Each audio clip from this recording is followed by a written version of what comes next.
you came from one of the Dakotas, right? Yeah, University of Sioux Falls. University of Sioux Falls, Yep. South Dakota.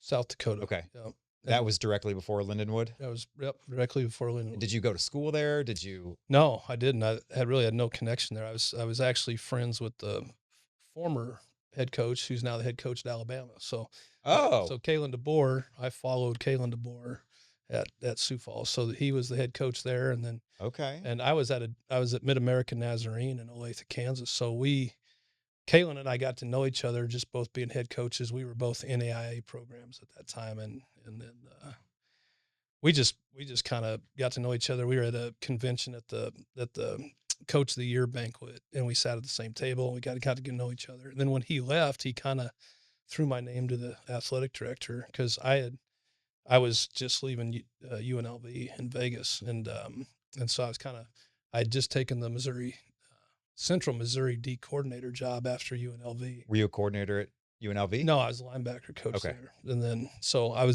just took in the job at Central Missouri, and that's when Sioux Falls called and offered me their head coaching job. So I went up there for, 7 or 8 years, and then Lindenwood called, and How's life in Sioux Falls? it's awesome. It's Is a it? great place to live. Yeah. It's kind of a little hidden, it's kind of a hidden secret. A lot of people don't know. I They would just never think picture to go there. I mean, No, it's like it's on the eastern side of the state. Mount Rushmore and everything's on the western side. So okay. more of your tourist stuff is over there with the Black Hills Yeah. and the Badlands and Mount Rushmore. But Sioux Falls is a booming town as far as What's booming there? corporate headquarters. We got Citibank has headquarters there. I mean, it's Oh yeah, now that you mentioned that, I have seen that address on. You look at stuff, and Yeah. I was in the insurance industry, and yeah. That No, as well, it's Sioux Falls. amazing Okay. how many, because it's such a business friendly state. I mean, Yeah. there's no state income tax. There's Cost of living is probably a yeah. little bit lower. I mean, everybody just, the winters are not great. I mean, Sure, I can't you're going to imagine. have 12 below, 15 below. When the wind chill, you can hit 40 below. And then, but the summers are awesome. And it just really is a nice town. It's a good place to raise a family. Yeah, cool. And so you spent 7 years there. Yeah. Opening comes up for Lindenwood. Hey, thanks for watching this episode of the Local 636 podcast. Make sure you hit that subscribe button and turn on your notifications bell so you get notified when all the newest episodes come out. Also, be sure to follow us on socials. Our Facebook and Instagram is local.636, and go to local636.com to pick up all your St. Charles gear, like this beautiful KD Trail shirt. We've got hats, t-shirts, sweatshirts, and much more, all at local636.com. Well, yeah, I honestly, I got a phone call. I was really not even looking. Because we were D2 at Sioux Falls, because we moved up. So this is my third transition. Yeah, I remember hearing that. So we went from NEI to D2 at Sioux Falls, and everything was going good. I mean, we were, when Sioux Falls called me, we were preparing for our second round of the playoffs. So I'd heard of the coaching change here. I mean, it just made social media and Football Scoop and Missouri Western also opened up. So in back-to-back days, I got 2 phone calls from each athletic director. So I had to kind of decide between Missouri Western and Lindenwood. What made you choose Lindenwood? Well, I tell you, because at the time it was, both athletic directors there. I wanted to bring my whole staff. I wouldn't say I had ultimatums, but I felt like, I've got a great job at Sioux Falls. I don't have to leave. Yeah. And I said, I really want to bring my strength coach. And both ADs were trying to figure out how they could make that work.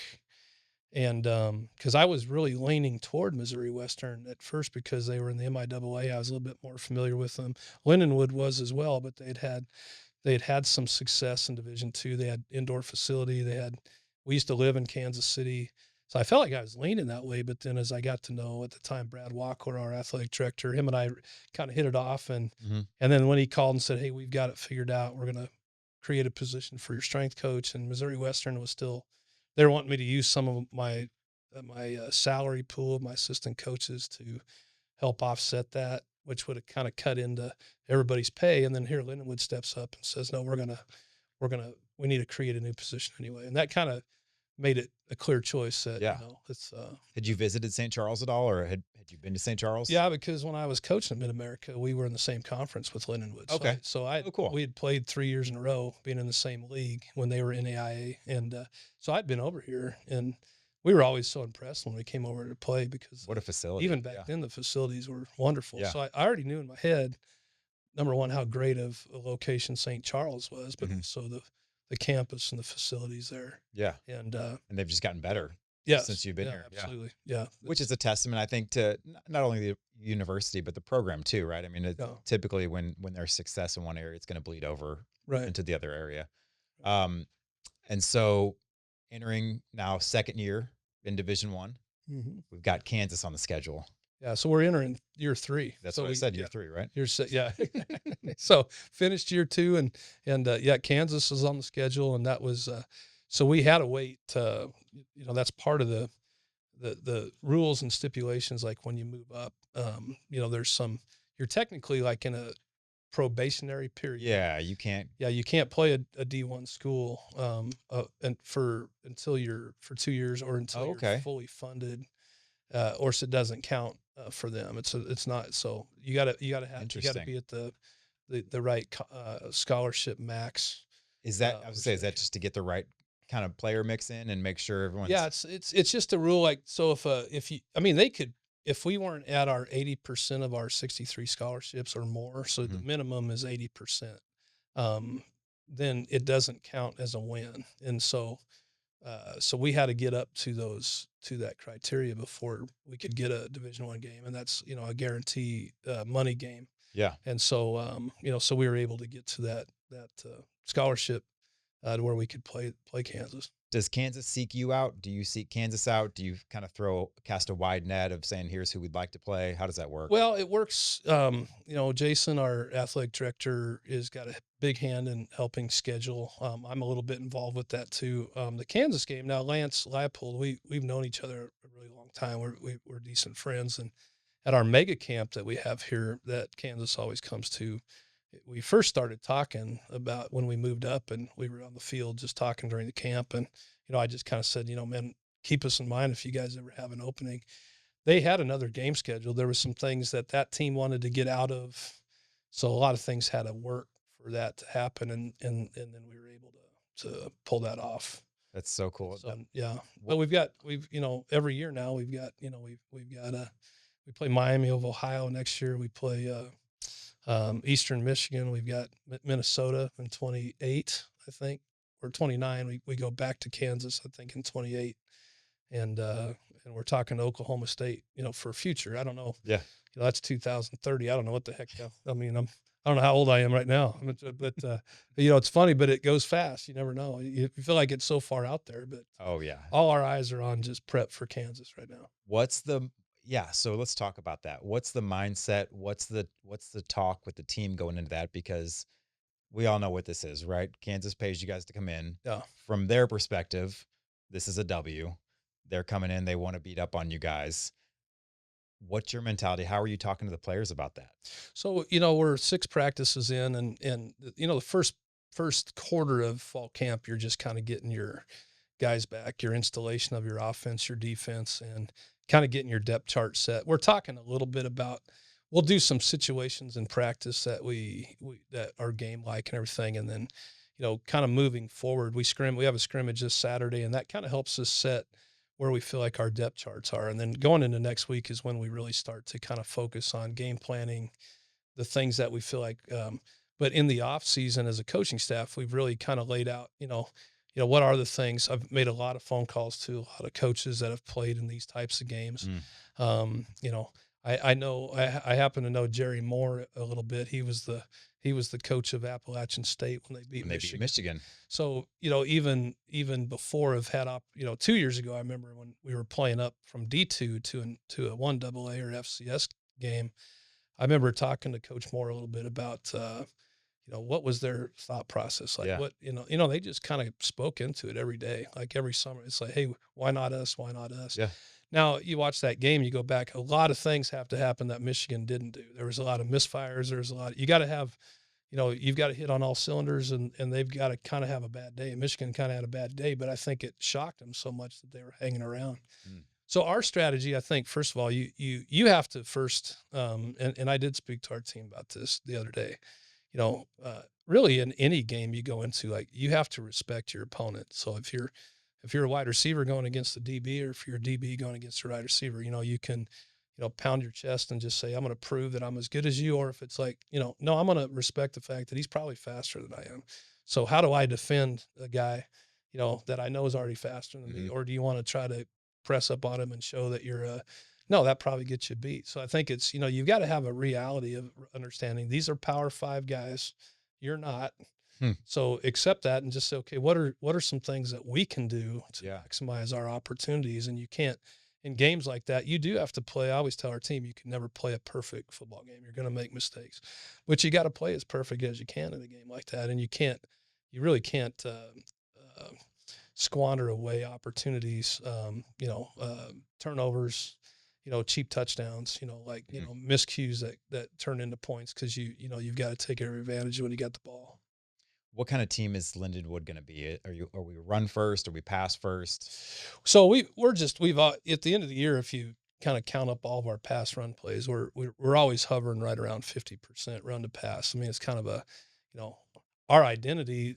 All the years now, my offensive coordinator and I, Dusty Havorka, we've been together for 14 years. We were together at Sioux Falls, and so total we've been together for 14 years. So we've always been a run first offense, even though if you come to our games, we sling the ball deep, and we do. Yeah. But a lot of that, our most successful offenses we've ever had is we've always had a really good run game. And that's, it's cliched. Everybody says it, but the run sets up the pass, Sure. your play action, your bootlegs, things like that. So we love to take shots. We love to take, we like to be explosive, but ideally we still want to have that identity of being able to run the football and get to, 2nd and 6, 2nd and 5, off of a run play, first down. But we're pretty balanced, but we're, sometimes we look like we're a passing offense. It does. I mean, the games that I saw, you came up with some big pass plays. You've got some athletes. And so, yeah, you're right. But the run opens that up. Yeah, of course. Yeah. And last year was probably more different just because of our, about mid-year, just our injury issues last year. We ended up having 23 surgeries at the end of the season. We were really depleted. So the second half of our season, we really had to pass the ball. We passed the ball more than we've ever passed, because you kind of had to. We lost our first and second team quarterback to injury, so we were kind of down to our third and fourth team. One was a true freshman that we had to kind of play a few games to still keep his red shirt. We couldn't go over 4 games, but when you get to that position, it was almost just like, it's not really ideally what we want to do. Yeah. So we were having to sling the ball around a little bit more and try to create some big plays. And this year we hope, with the depth that we've been able to bring in, and being a year older, I think up front, offensive line wise, it's probably one of the better O lines we've had in a long time. So I'm really excited, and we've got some good depth behind it because we lost a lot of offensive linemen last year to injury, and so we were starting to get a little depleted. Cool. So we got Kansas. That's another thing. We've got some other non-conference game, but let's get into the conference schedule this year. What's your outlook? Like, what are you guys hoping to do? What do you think you'll do? Yeah. So, I kind of always look at, we felt like, when this decision was made to move to move up to Division I AA or FCS, we really just had to kind of you basically lay out a 4-year plan. I mean, because you have to convert, a D2 team over to a D1 team. And that's, it's like a whole roster turnover. It's a whole roster turnover. And you want to try to do it without, just cutting a bunch of guys and I'm not a real heavy transfer portal. We don't recruit a ton off the transfer portal. We still recruit a lot of high school development. So, our first year, we started off 7-3 our first year. And that was, we had a couple conference wins, and we felt like, okay, but that was with a very veteran team. We had a veteran quarterback, Cade Brister, a 4-year starter for us. So he was a very veteran, seasoned guy. That was a big key to our success that first year. And then last year, of course, we had a lot of new quarterback had first year playing, and so now that we've assessed 2 years in our conference, you start to really get a feel of like, okay, these are the teams that I feel like I expect us to be competitive in. Like Mm. we should feel like we should win. We feel like we're matched up well, and then you always have a couple teams in your league that been more established for a longer time, and you realize, okay, maybe we're not quite there yet. So you just kind of take one game at a time. But it's really, you've got to take advantage of those games where you really feel like, okay, we're evenly matched here. These are games that we feel like we should win, should be Mhm. competitive in. And then, but like I said, I think we're still young. We're a very young football team, but we're starting to match up size better in the trenches. We're starting to look bigger. Like I tell people, we're starting to look like some of the guys we're playing against. There you That go. that kind of helps a little Yeah. bit. Well, you guys do look cool. I don't size or whatever, but the uniforms are cool. Like, I don't know if kids get excited Oh about yeah, that, but yeah. like the all black is really cool looking. The atmosphere along with the tailgate, thanks to Don over Don the here. man over. Yep, Just the atmosphere around the whole game yep. is so much fun. Again, from the tailgate to the walk in the stadium to the layout and the size of the stadium, it's not too big, right? But that means it's packed most of the time. Yeah. What is that like being at home, playing in front of those people, doing the tailgate? Like, does that give you an edge? Well, first of all, yeah, and Don Don is didn't want to come on he camera didn't want to today, come on but camera, so we're going to shout him we're out gonna anyway interlace some because B-roll of yeah. Don. So I think the investment that the school has made, and like, Don's a prime example of like how instrumental that is into our game day environment. We've totally revolutionized our tailgating. Yeah, Not we, they have. yeah. It's one of the, and our team will leave the team dinner and they walk. We do our team walk after our pregame meal and walk right through the tailgate. The band's there. You Hmm. got, the cheerleaders are there, and it's in the crowd. It's created that, and it's such a helpful thing. First of all, just the energy of our players, but Yeah. every game we have 20 to 50 um, game day visits of high school kids that are coming to watch. Wow. And so when you have all your potential recruits lined up Yeah. and they're seeing this pregame tailgate atmosphere Hmm. and then going into the game, I mean, it's huge. It's not just it's so beneficial for us too, even in the recruiting Yeah. aspect of it. And even how much did the facilities help? I mean, obviously, you want to go to a program that's a good program and a good coach and someone that you like and trust, but I mean, the facilities are just beautiful. No, so obviously official visits and kids coming to your campus to visit. I mean, I always say there's boxes. Kids are always wanting to check a box. Right. It's kind of like, where's the location? What's the Hmm. campus look like? What's the athletic facilities look Dorms. like? Yeah. What's the dorms look like? And from previous places where I've been, you had to really out recruit those boxes. Mm-hmm. It's like, man, our school really isn't that great. Yeah. But we got great over here. Yeah. And, when you drive onto Lindenwood's campus and you can sit there and check off, I mean, the moment you drive onto campus, it's like, okay, that box checked. It's Right. beautiful. Yeah. Start walking through our facilities. Okay, that box checked. It really makes for a really easier pitch to recruit kids, because Yeah. you've already got those boxes Or checked. maybe you can just focus on football or, Right. or whatever, because Yeah, you don't have to try to overcome those things. absolutely. Yeah. You mentioned transfer portal. I was going to bring that up, but it seems like, is it not, do you not mess with it because at the level you're at, it just doesn't happen a whole lot? Or No, would you? it's just philosophical. I mean, Okay. you have, now we recruited 15 kids off the portal at mid-year last before spring semester, before spring football, Mhm. because we had to. It'll probably be the only year that we bring that many transfers in because Just part of that. injuries. Yeah. Well, and part of that turnover, you kind of have a lot of those D2 kids that were hitting graduation, or Okay. yes, there were some kids that we had to help kind of move on to other Division II places where they could play because they Mhm. were just getting to a point where they weren't going to be able to play here. Yeah. So we felt like last year was the year that we needed to kind of have a quicker injection of experience, some depth and guys that have played at this level. So we did. And, but we still stuck to our ideals of character, the type of kids that we're bringing in here. I think that's key in recruiting is there's a lot of kids on the transfer portal. Some are in there for specific reasons. Some guys are in there just because they're stockpiled behind other players. They just want to get They somewhere want to to play. play. Yeah. So I think as long as you're kind of meeting the culture goals of your program by who you bring in the program, and that's why it's amazing how our team accepted that. 15 new faces, how they've quickly gelled into our program. Because if the chemistry of our team right now is just outstanding. I think And that's usually sometimes uh, takes a little while when you bring that many new faces in. So no, it's more philosophical. We still signed a class of 25 kids in our 24 class. We're about to, we've got several commitments out of our 25 class already. So we're going to still heavily recruit high school. I still believe in high school recruitment, development, bringing them, because I think that really helps build that culture. And then we always will fill in the cracks with, if we have a need at linebacker, if we have a need at corner, if we have a need at running back, we can, we'll still recruit the transfer portal, but we're just not going to build our whole fundamental Sure. recruiting class around it. Yeah.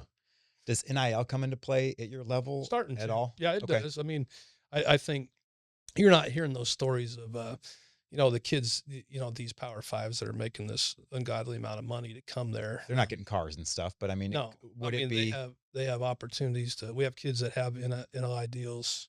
Um, so yes, I mean, but we're not, there are some Division I AA or FCS, the sub below FBS. There are several programs now, that are, it's coming our way as far as like yeah. paying kids to come. I mean, I'll be honest with you. I just tell kids, up front right away, like, if you want to, if they ask about, how much can you pay me to come play here? It's like, Mm, hey, here's the reality. We're paying you. We're giving you a full ride scholarship. yeah. You've got some other little perks along the way, but we're not going to, because there's enough kids out there still want to play football. Sure.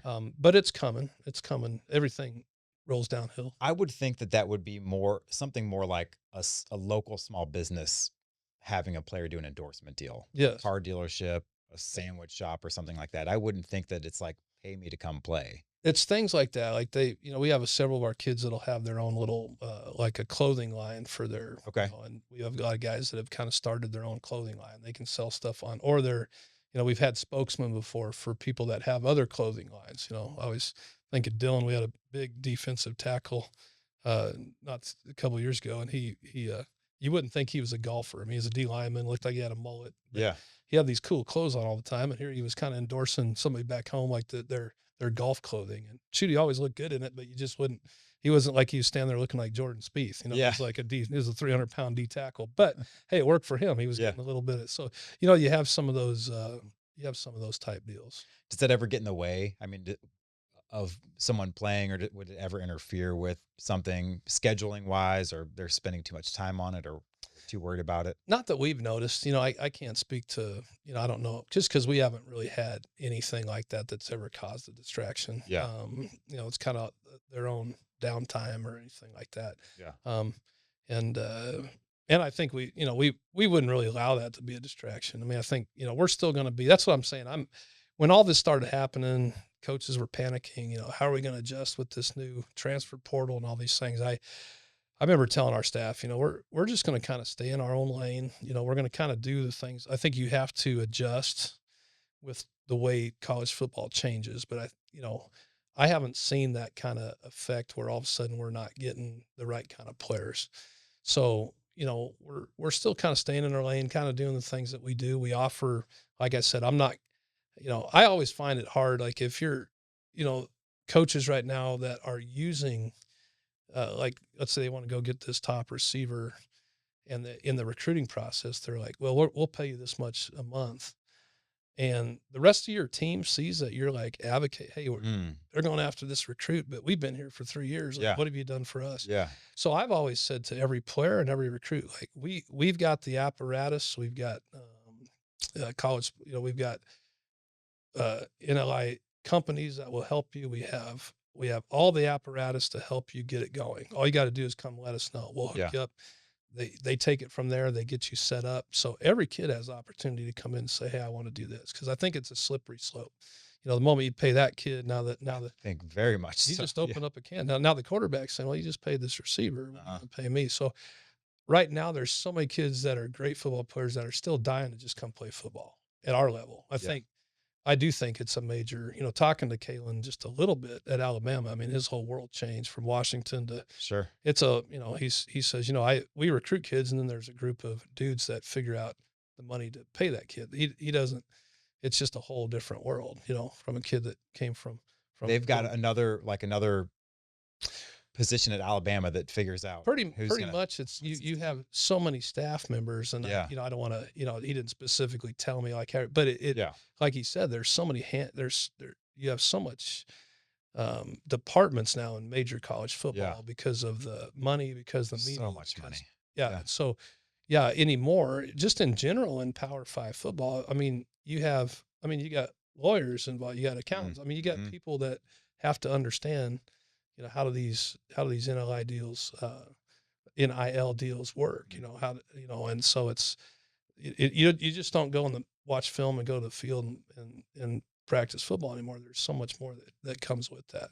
Have you checked out the latest video game? I assume Lindenwood has a team on there You that's know, accessible. I don't know. I'm still at my age. I was still Atari and maybe some Tecmo Bowl probably, but anyway, it's Manny's live for this. Manny, and are you gaming? the deal. It's No. uh, tank or dig dug and all those things. But told them talking about dating yourself. But so I need to ask the guys. I know that the new football came out. I honestly don't know if I should know that. I don't know if Yeah, Lindenwood I has should a have team. looked it up before. I don't know. Yeah, it's Maybe producer Don can look that up. yeah. Is Lindenwood? Can you play with a dynasty Might have to check it out. in No, NCAA 25? that's a good question. Because I mean, how cool? I mean, because it was gone away. The whole Ed O'Bannon, the Right. lawsuit, which I think is right. I mean, I think if you're going to use a name and likeness, I think they should be I think it's compensated fair. Yeah, I somewhat. think that's fair. Yeah. I think, but how cool would it be to be a Lindenwood player and you pull up your team and Yeah. there's your name on the back of your jersey and Yeah, that'd be really cool. pretty neat. My stance, which had no, we all go to a convention every year. It's the AFCA coaches convention, and that's where you have a lot of subcommittees. You have a lot of, I remember I was used to be on a rules committee, and you have all these different committees, and that's really where the rules come from Okay. and the policies come from. So, like, if the NCAA's talking about, really the ILs came from lawsuits, Mhm. came from things like that, Sure. and finally they had a People are surrender. doing it anyway. Right. And Yeah. they finally just said, through lawsuits, like, well, a kid should be able to get paid for that. So my opinion, my voice is small. Nobody cared about it. But the only issue I've always said is I've always thought, the reality is I feel like money should be distributed to a team. I think the hard part is that, you got five really big, great offensive linemen Mm. up there protecting these multi-million-dollar future Mhm. quarterbacks, opening holes for these running backs, for these receivers catching balls. And that's what the fans like to see. They like to see the quarterback throw it to the wide receiver, and then they Mhm. buy their jerseys. They're not Mhm. buying number 66s. But if number 66 ain't good, that kid ain't good. So Right. the hard part is you see these, when do you ever see the left tackle getting Yeah, I mean, so unless it's an Orlando Pace or someone like like a that, pace, and stand out. usually the Yeah. left tackle is a pretty high profile guy Right. anymore, but because they're usually drafted first and first round and stuff. But I think that's what's always been hard for me is just as a, and I'm not really a distribution of, it kind of goes against probably what, I'm more of a conservative type guy. It's Yeah. like, hey, you work hard, you get your money, Yeah. but it is hard because some positions they do their job. The crowd doesn't see it. The media doesn't ever Mhm. talk about it, but man, they are highly instrumental in the success of a team. Like where does that money go? Yeah. So I always thought that, when we were paying players and all this stuff, like there should be revenue share that comes from, these players are out there entertaining, people are watching, markets, television market, the money. But do you divide that up by, everybody gets a piece of the pie? Yeah. I don't know. I kind of thought that Yeah, should be it's something, but well, it's a like you said, it's a slippery slope, and who knows where we're going to be in 10 years. It's probably going to be. I can see it being redone and uh, maybe going back to the old ways. I think this is not inside information. I'm just kind of calling it. Mhm. It's been speculated for a long time. I think where you're seeing major college, meaning Power Four now, Yeah. with the Pac-2, but Uh-huh. the Power Four. You're basically this is eventually going to move to just a little miniature NFL. I think you're just going to see one major conference. There's going to be kind of like divisions. You're going to see. I Mhm. don't even know if the NCAA will even be involved with it. I think and then that's going to really the NCAA football as we see it today is basically going to become your mid majors, your group of fives, and maybe your FCS teams now. Yeah. Because it's just, it started to happen when you started seeing these, West Coast team being in an East Coast conference. It's ridiculous that Stanford is in the ACC. That's what I'm saying. Like, what are we doing? And that's the initial start to, it's just going to eventually become a miniature NFL. Yeah. With playoffs, with the whole thing, I think it's going that way fairly quickly. Let's go the opposite direction. Let's talk high school football. Yes. How's high school football in St. Spend a lot of time recruiting, like through St. Charles High West, through the other high schools here? Absolutely. Of course, Hal, most recently, with the success Hal's had, we've got, I really, I'm excited about, I'm a Cottleville resident too, so, my daughter went to Hal Central, and I love, and so we get out to, love what Malik's doing over there at Friends House Central, because he's building a culture and a vision to get raising a bar, and you get to see a lot of these schools. And we've made a real priority to recruit locally first. So, I think last time I looked on our roster, I think, we're, probably 55 to 60% of our team is probably within an hour of Lindendwood. Really? So with St. Louis, with St. Charles, and surrounding, it's a big priority for us that we recruit home base first, But I love football in St. Charles. I mean, it's, and we've got, I'm kind of thinking in my head kind of why I'm stuttering around. I'm just picturing, all the St. Charles County kids that are on our team. Yeah. Do you get an opportunity to go to those games, or do you have to send someone? Do you have to?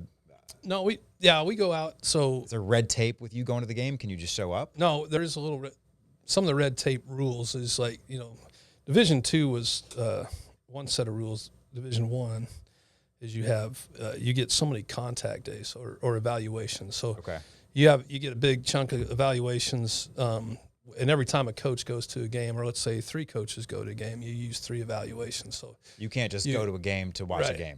Right. You got to let your compliance officer know, okay, I'm going to Howell versus Howell Central game. Okay. So that counts as an evaluation. And so they kind of, you got one down, but we send on Friday games that we're at home every Friday night. We're scattered all over the place. So you'll have each coach kind of has an area that they recruit.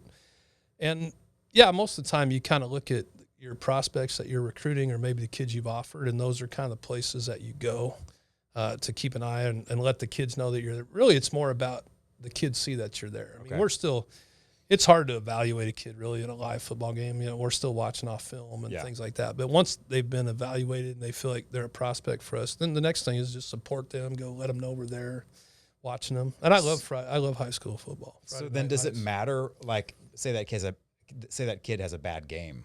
I mean, is that not as much of a big deal because you've got the tape, you've already kind of offered, you already have seen what he plays like? No, to be honest with you, that kind of happens by position. I mean, I think, I remember when I was coaching up in Sioux Falls, we had a quarterback that we were high school quarterback, and we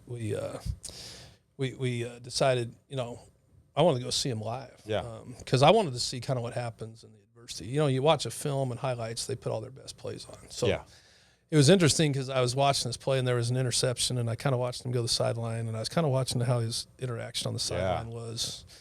And then it was funny because the statistician that was pacing back and forth, he knew who I was. So he kind of walked up and on a timeout, and he was taking stats for the high school. And he says, so who you looking at? Of course, I said the 3 names I was looking at, but when I brought that kid's name up, the quarterback, he goes, huh?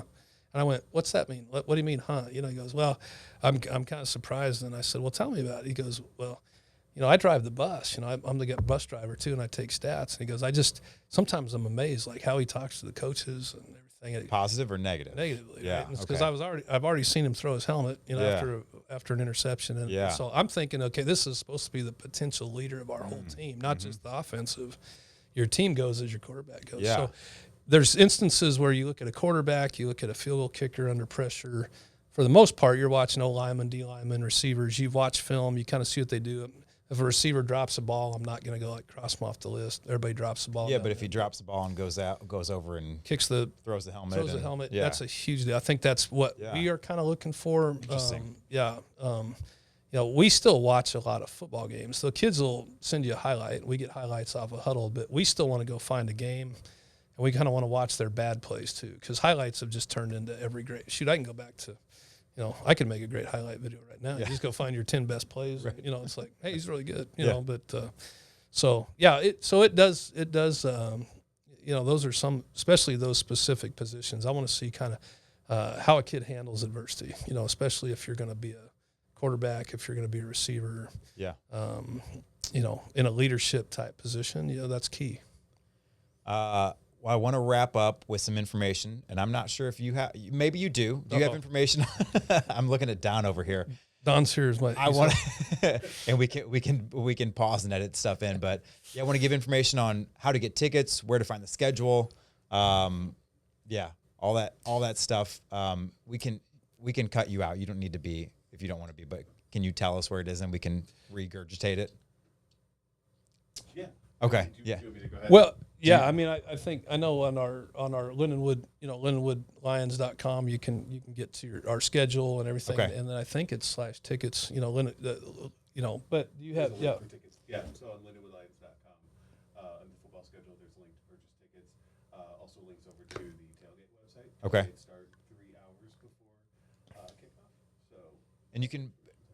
Is it fair to say you can generally walk up and buy tickets too, or are we selling out games? So it depends. Your SEMO coming to town this year, be hard. Could be sold out. The more regional games, but for the most part, people can walk up and still get tickets. I think your reserve seating now, the chairbacks and everything are getting, those go fairly quickly. You want to get out and get those kind of tickets. General admission, yes, you can still walk up and show up, but some of your regional ones like SEMO is kind of a rival. Eastern Illinois has become, some of those close by. You get a lot of fans traveling. Yeah. We've had a few close, but they'd still be able to get tickets. But it's LindenwoodLions.com, and there's a link there to tickets and all the information for tailgating and everything. Like you got something, Angel? No. The game day experience. I want to look at the camera because I want to tell people the game day experience. Just so much fun from the tailgate to going into the stadium, to the actual game, the in-game experience. I mean, it's great. It's a beautiful stadium. It's a family-friendly atmosphere. Angel got something to say. Angel, you been to a game? I've been to the tailgate because we participate on that too. That's right. We do all the DJ. That's right. Extravaganza there with all our DJs and stuff like that. So it's just a great experience just to see everybody, the players and the band playing, and all that coming down, like the coach is saying, it's just an amazing experience just to be part of that. Yeah. And, my daughters went to Lindenwood, so there you go. There you go. So you have a DJ. Sometimes there's live music, right? Live bands, yeah. There are themed tailgates. Like you guys do the, what's the Halloween one? I'm sorry. Around the Dark Carnival. Yeah. There's like Family Day. Family Day. Yeah, I'm putting you guys on the spot. Sorry. The point is, it's awesome. It's a great experience. Being at the game is fun. It's a place where you can bring kids. It's a place where they won't get bored. There's so much going on. And bouncy houses. I mean, the whole shoot. I've seen we've had little Ferris wheels up there. I mean, shoot, there's got all kinds of fun stuff. Yeah. So if you're looking for something to do on a Saturday, if you haven't been to Lindenwood's campus in a while, highly recommend going to check it out. It is such a good time. So thank you so much for coming on, man. I appreciate it. Yeah, great being here. It's been a couple years in the making. I'm glad we got you to sit down. Got done. Yeah, and we'll get you on after you beat Kansas. Let's do it, man. Let's shock the world, right? Here we go.